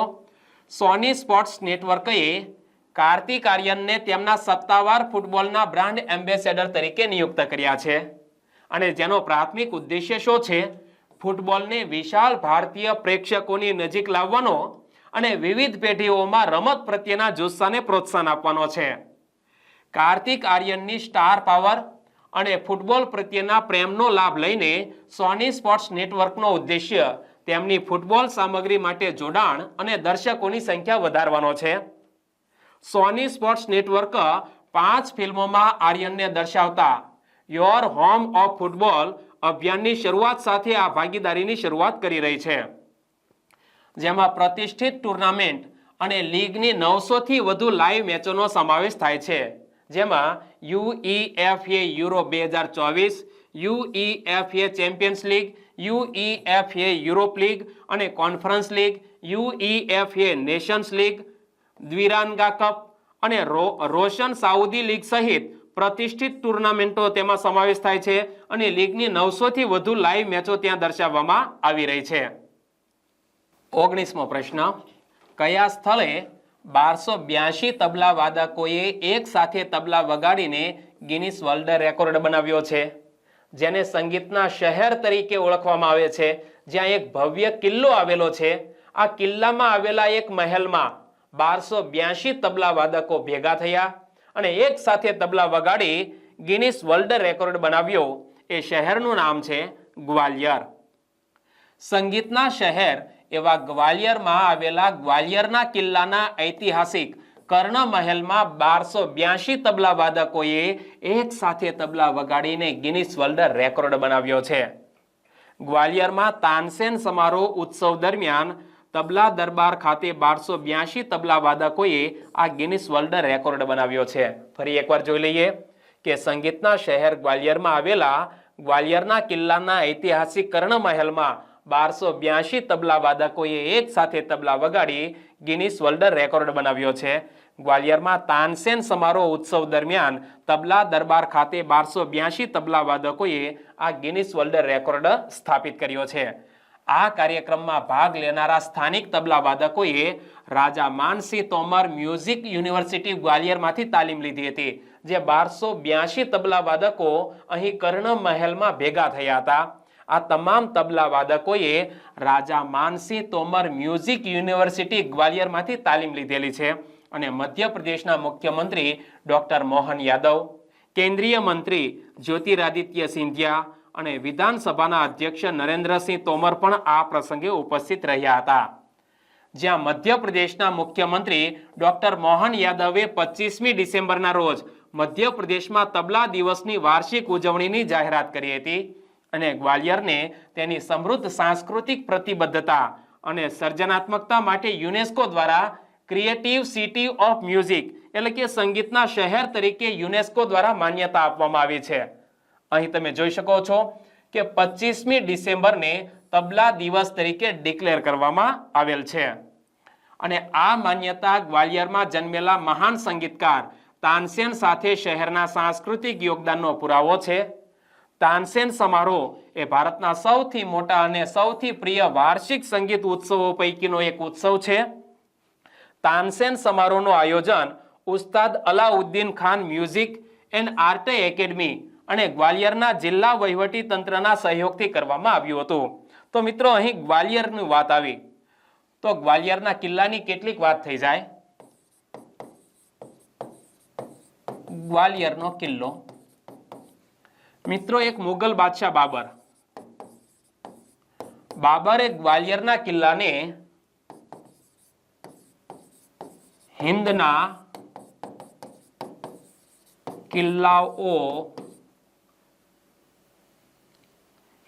કિલ્લાઓનું મોતી કહેલ છે. ગ્વાલિયરના કિલ્લાને મુગલ બાદશાહ બાબરે હિંદના કિલ્લાઓમાંનું મોતી કહ્યું છે. તો ખાસ યાદ રાખીશું આ બાબત જે ઇતિહાસ સાથે જોડાયેલી છે. 20મો પ્રશ્ન, કઈ યુનિવર્સિટીના વનસ્પતિશાસ્ત્ર વિભાગના સંશોધકોએ પેન્ટોઇયા ટાગોરી નામના બેક્ટેરિયાની શોધ કરી હતી? કઈ યુનિવર્સિટીના વનસ્પતિશાસ્ત્ર વિભાગના સંશોધકોએ પેન્ટોઇયા ટાગોરી નામના બેક્ટેરિયાની શોધ કરી હતી? મિત્રો, અહીં નામ ઉપરથી જ ખ્યાલ આવી ગયો હશે કે વિશ્વ ભારતી યુનિવર્સિટી રવિન્દ્રનાથ ટાગોર દ્વારા સ્થાપિત છે. એ વિશ્વ ભારતી યુનિવર્સિટીના વનસ્પતિશાસ્ત્ર વિભાગના સંશોધકોએ પેન્ટોઇયા ટાગોરી નામના બેક્ટેરિયાની શોધ કરી છે. વિશ્વ ભારતી યુનિવર્સિટીના વનસ્પતિશાસ્ત્ર વિભાગના સંશોધકોની ટીમે છોડના વિકાસને વેગ આપવા માટે સક્ષમ એવા નવા બેક્ટેરિયાની ઓળખ કરી છે. છોડના વિકાસને વેગ આપે એવા નવા બેક્ટેરિયાની ઓળખ કરી છે. તેને નોબેલ પારિતોષિક વિજેતા એવા રવિન્દ્રનાથ ટાગોરના માનમાં પેન્ટોઇયા ટાગોરી નામ આપવામાં આવ્યું છે. અને તે છોડના વિકાસને પ્રોત્સાહન આપવા, વાણિજ્યિક ખાતરોની જરૂરિયાત ઘટાડવા અને પાકની ઉપજ વધારવાની ક્ષમતા સાથે પ્લાન્ટ વૃદ્ધિને પ્રોત્સાહન આપતા બેક્ટેરિયા છે. પેન્ટોઇયા ટાગોરી એ છોડની વૃદ્ધિને પ્રોત્સાહન આપતા બેક્ટેરિયા છે જે છોડ સાથે સહજીવન સંબંધ બનાવે છે. તે છોડને નાઇટ્રોજન અને ફોસ્ફરસ જેવા જરૂરી પોષક તત્વો પૂરા પાડે છે અને રોગો અને જીવાતો સામે પ્રતિકાર કરવામાં મદદ પણ કરે છે. આ સંશોધન ટીમનું નેતૃત્વ વિશ્વ ભારતી યુનિવર્સિટીના વનસ્પતિ વિજ્ઞાન વિભાગના આસિસ્ટન્ટ પ્રોફેસર ડોક્ટર બોમ્બાર્ડેમ દ્વારા કરવામાં આવ્યું હતું. મિત્રો, આ સંશોધન ટીમનું નેતૃત્વ વિશ્વ ભારતી યુનિવર્સિટીના વનસ્પતિ વિજ્ઞાન વિભાગના આસિસ્ટન્ટ પ્રોફેસર ડોક્ટર બોમ્બાર્ડેમ દ્વારા કરવામાં આવ્યું હતું. અને આ ટીમમાં રિસર્ચર સ્કોલર રાજુ બિસ્વાસ, અભિજીત મિશ્રા, અભિનવ ચક્રવર્તી, પૂજા મુખોપાધ્યાય અને સંદીપ ઘોષ પણ સામેલ હતા. એસોસિએશન ઓફ માઇક્રોબાયોલોજિસ્ટ ઓફ ઇન્ડિયાએ આ શોધને સત્તાવાર રીતે માન્યતા પણ આપી દીધી છે. મિત્રો, પેન્ટોઇયા ટાગોરી નામના જે બેક્ટેરિયા છે તેને એસોસિએશન ઓફ માઇક્રોબાયોલોજિસ્ટ ઓફ ઇન્ડિયા દ્વારા સત્તાવાર રીતે માન્યતા પણ મળી ગઈ છે અને તેના તારણો ઇન્ડિયન જર્નલ ઓફ માઇક્રોબાયોલોજીમાં પ્રકાશિત કરવામાં આવ્યા છે. આ બેક્ટેરિયાનું નામ પેન્ટોઇયા ટાગોરી રાખવાનો નિર્ણય નોબેલ પુરસ્કાર વિજેતા રવિન્દ્રનાથ ટાગોરના સ્વપ્નદ્રષ્ટા કૃષિ વ્યવસાયોથી પ્રેરિત હતો અને રવિન્દ્રનાથ ટાગોરે ટકાઉ ખેતી પદ્ધતિઓની હિમાયત કરી હતી અને ખાદ્ય ઉત્પાદનોમાં આત્મનિર્ભરતાના મહત્વ ઉપર ભાર મૂક્યો હતો. 21મો પ્રશ્ન, નીચેનામાંથી કયું વિધાન સાચું નથી? જોઈએ. મર્યાદા પુરુષોત્તમ શ્રી રામ એરપોર્ટનું નામ બદલીને મહર્ષિ વાલ્મીકી ઇન્ટરનેશનલ એરપોર્ટ અયોધ્યા ધામ કરવામાં આવશે. આ વિધાન તો બિલકુલ સાચું છે. અયોધ્યા રેલવે સ્ટેશનનું નામ બદલીને અયોધ્યા રામ મંદિર રેલવે સ્ટેશન કરવામાં આવશે. આ વિધાન ખોટું છે. મિત્રો, આપણો જવાબ બની જશે ઓપ્શન બી. અને અત્યારે યુટ્યુબ ઉપર જ્યાં જોશો ત્યાં લગભગ આ રામ મંદિરને લઈને વિડીયો સામે આવી રહ્યા છે. એનું કારણ એ છે કે 22મી જાન્યુઆરી 2024 એ ભારતના ઇતિહાસમાં એક ઐતિહાસિક દિન બનવા જઈ રહ્યો છે. એ દિવસે આ ભવ્ય મંદિરનો પ્રાણ પ્રતિષ્ઠા મહોત્સવ આયોજિત થવાનો છે. તો જોઈએ આ સમગ્ર ઘટના કે ઉત્તર પ્રદેશમાં આવેલા અયોધ્યા રેલવે સ્ટેશનનું નામ બદલીને અયોધ્યા ધામ રેલવે સ્ટેશન કરવામાં આવશે. આ સ્ટેશન એક ભવ્ય મંદિર જેવું લાગે છે જેમાં ભગવાન રામના જીવનને દર્શાવતા ગુંબજ, થાંભલા, કમાનો અને ભીંત ચિત્રો દર્શાવવામાં આવ્યા છે. આ રેલવે સ્ટેશન એ એક મંદિર જેવું લાગે છે. ઇમેજમાં તમે જોઈ શકો છો. તે એકીકૃત રીતે પ્રાચીન ભારતીય સ્થાપત્ય તત્વોને સમકાલીન ડિઝાઇન સાથે જોડે છે, જ્યાં મુસાફરો આરામદાયક મુસાફરી સુનિશ્ચિત કરીને લિફ્ટ, એસ્કેલેટર, પ્રવાસી માહિતી કેન્દ્ર અને તબીબી સુવિધાઓ જેવી આધુનિક સગવડતાનો લાભ લઈ શકે છે. પ્રવાસીઓના આગમનમાં અપેક્ષિત વધારાને ધ્યાનમાં રાખીને સમગ્ર પ્રવાસના અનુભવને વધારવા માટે પ્લેટફોર્મ, સાઇનબોર્ડ અને અન્ય ઇન્ફ્રાસ્ટ્રક્ચરનું નવીનીકરણ પણ કરવામાં આવ્યું છે. આ ઉપરાંત અયોધ્યા ઇન્ટરનેશનલ એરપોર્ટનું ઉદ્ઘાટન એ 30 ડિસેમ્બર 2023ના રોજ વડાપ્રધાન શ્રી નરેન્દ્રભાઈ મોદીના હસ્તે કરવામાં આવ્યું. કયા? અયોધ્યા ઇન્ટરનેશનલ એરપોર્ટનું ઉદ્ઘાટન વડાપ્રધાન શ્રીએ 30 ડિસેમ્બર 2023ના રોજ કર્યું અને વર્તમાનમાં તેનું નામ મર્યાદા પુરુષોત્તમ શ્રી રામ એરપોર્ટ છે. પરંતુ રામાયણ લખનાર આદરણીય કવિ એવા મહર્ષિ વાલ્મીકીના નામ ઉપરથી આ એરપોર્ટનું નામ મહર્ષિ વાલ્મીકી ઇન્ટરનેશનલ એરપોર્ટ અયોધ્યા ધામ કરવામાં આવ્યું છે. અને મિત્રો, અહીં જ્યારે અયોધ્યા ધામની વાત આવી રહી છે તો મંદિરને લઈને કેટલીક ફેક્ટ બાબતો તમારી સમક્ષ મૂકવા જઈ રહ્યો છું. એક તો 22 જાન્યુઆરી 2024ના રોજ પ્રાણ પ્રતિષ્ઠા મહોત્સવ આયોજિત થવાનો છે. જે રામ મંદિર બનાવવામાં આવ્યું છે તે કઈ શૈલીમાં બનાવવામાં આવ્યું છે? તો યાદ રાખીશું, નાગર શૈલીમાં બનાવવામાં આવ્યું છે. અને એના મુખ્ય વાસ્તુકાર કોણ છે? તો વાસ્તુકારનું નામ છે ચંદ્રકાંતભાઈ સોમપુરા. બરોબર, આ ખાસ યાદ રાખીશું. અને હજુ પણ ઘણી બધી નવી અપડેટ તમારી સમક્ષ આવશે, એ પણ તમે ટીવીમાં જોતા રહેશો. 22મો પ્રશ્ન, ITTF ફાઉન્ડેશનના ગવર્નિંગ બોર્ડમાં સભ્ય તરીકે નિયુક્ત થનારી પ્રથમ ભારતીય મહિલા કોણ? ઇન્ટરનેશનલ ટેબલ ટેનિસ ફેડરેશન ફાઉન્ડેશનના ગવર્નિંગ બોર્ડમાં સભ્ય તરીકે નિયુક્ત થનારી પ્રથમ ભારતીય મહિલા બની ગઈ છે વિટા દાની. સાચો જવાબ છે option A. International table tennis federation ફાઉન્ડેશનના ગવર્નિંગ બોર્ડમાં સભ્ય તરીકે નિયુક્ત થનારી પ્રથમ ભારતીય મહિલા બની છે વિટા દાની. ઇન્ટરનેશનલ ટેબલ ટેનિસ ફેડરેશન ફાઉન્ડેશનનો હેતુ ટેબલ ટેનિસના આકર્ષણને વધારવાનો અને રમતમાં વધુ વૈવિધ્યસભર પ્રેક્ષકોને આકર્ષવાનો છે. વિટા દાની તેમની સંસ્થા દાની ફાઉન્ડેશન દ્વારા ભારતમાં ટેબલ ટેનિસના માર્ગને આકાર આપવામાં મહત્વપૂર્ણ ભૂમિકા ભજવી રહી છે. ઇમેજમાં તમે જોઈ શકો છો, જેમાં પ્રતિભાને પોષવા અને દેશમાં મહત્વાકાંક્ષી ખેલાડીઓ માટે તકો ઊભી કરવા ઉપર ધ્યાન કેન્દ્રિત કરવામાં આવે છે. ટેબલ ટેનિસમાં તેમના યોગદાન ઉપરાંત વિટા દાની ઇન્ડિયન સુપર લીગની અગ્રણી ટીમ ચેન્નઈ ફૂટબોલ ક્લબની સહમાલિક પણ છે. અને મિત્રો, અહીં ઇન્ટરનેશનલ ટેબલ ટેનિસ ફેડરેશનની વાત આવી, ITTF, તો એના વિશે 4 ફેક્ટ આપણે યાદ રાખવાનું છે. પૂરું નામ તો યાદ રાખી લીધું, ઇન્ટરનેશનલ ટેબલ ટેનિસ ફેડરેશન. અને જે રાષ્ટ્ર કક્ષાના દેશ લેવલે જે પણ ટેબલ ટેનિસ એસોસિએશનો છે તેની સૌથી ઉપર આ નિયંત્રણ રાખનારી સંસ્થા છે. અને તેનું મુખ્ય મથક ક્યાં આવેલું છે? સ્વિટ્ઝરલેન્ડના લોઝેન શહેરમાં. કયા દેશમાં લોઝેન આવેલું છે? સ્વિટ્ઝરલેન્ડમાં. અને ITTF ની સ્થાપના કયા વર્ષે થઈ છે? તો સ્થાપનાનું વર્ષ છે 1926. અને વર્તમાન ITTF ની અધ્યક્ષ કોણ છે? પેટ્રા સોર્લિંગ. પેટ્રા સોર્લિંગ અત્યારે વર્તમાન અધ્યક્ષ છે. ઓકે, આટલું યાદ રાખી લઈશું.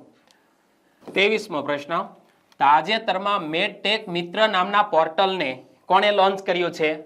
મેડટેક મિત્ર નામના પોર્ટલનું લોન્ચિંગ કર્યું છે મનસુખ માંડવિયાજીએ.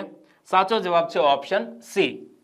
કેન્દ્રીય આરોગ્ય અને પરિવાર કલ્યાણ અને રસાયણ અને ખાતર મંત્રી એવા ડોક્ટર મનસુખ માંડવિયાએ મેડટેક મિત્ર નામના પોર્ટલને લોન્ચ કર્યું છે. અને મેડટેક મિત્ર ઇનોવેટર્સ અને યુવા સંશોધકોની પ્રતિભાને વ્યાપક સહાય પૂરી પાડવા માટે ડિઝાઇન કરવામાં આવ્યું છે, જે તેમને તેમના સંશોધન, જ્ઞાન અને તર્કને રિફાઇન કરવામાં મદદ કરે છે. આ પોર્ટલનો ઉદ્દેશ્ય આરોગ્ય ક્ષેત્રે સહકાર વધારવા અને પ્રગતિને પ્રોત્સાહન આપવા માટે તબીબી ટેકનોલોજી ક્ષેત્રે વિવિધ હિતધારકોને એક સાથે લાવવાનો છે. તે પરિવર્તન માટે ઉત્પ્રેરક તરીકે કામ કરે છે.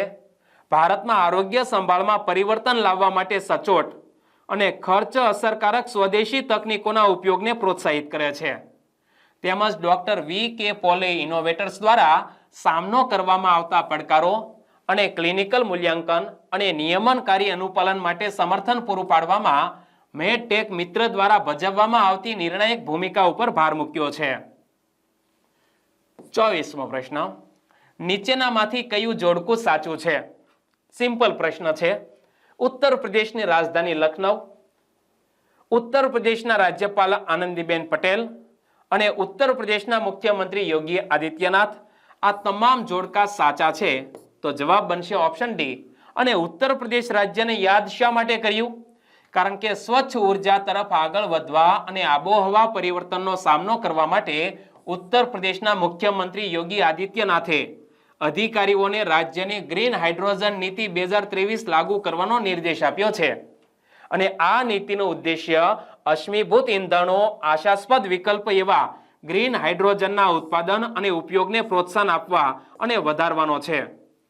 ગ્રીન હાઇડ્રોજન સૌર અથવા પવન ઉર્જા જેવી નવીનીકરણીય ઉર્જાનો ઉપયોગ કરીને પાણીને વિભાજિત કરીને ઉત્પન્ન થાય છે.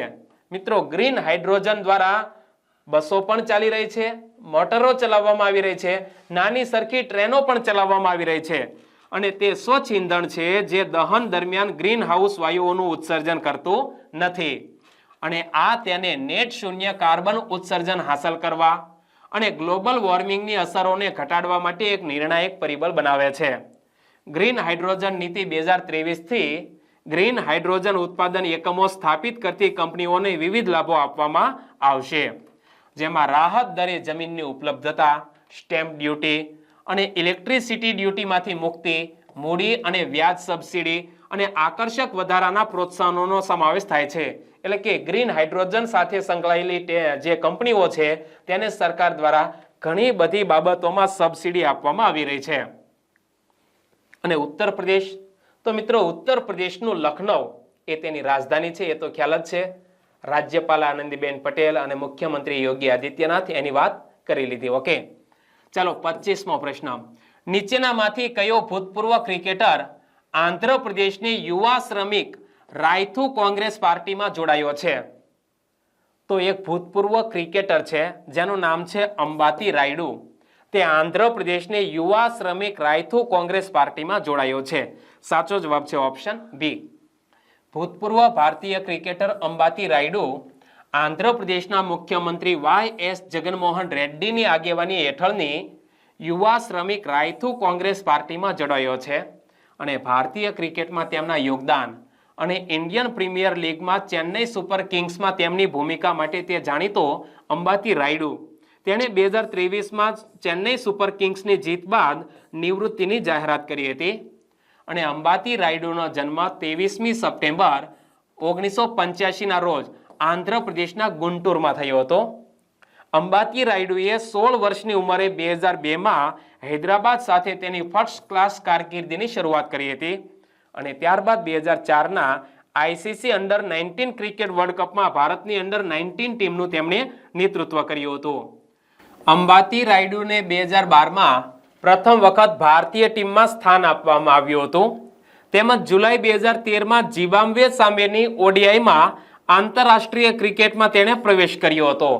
તો આંધ્રપ્રદેશની રાજકીય પાર્ટીમાં અંબાતી રાયડુ જોડાઈ ગયા છે. તો આંધ્રપ્રદેશ વિશે વાત કરીએ. આંધ્રપ્રદેશની રાજધાની છે અમરાવતી. આંધ્રપ્રદેશના મુખ્યમંત્રી છે YS જગનમોહન રેડ્ડી. અને આંધ્રપ્રદેશના રાજ્યપાલ છે S અબ્દુલ નઝીર.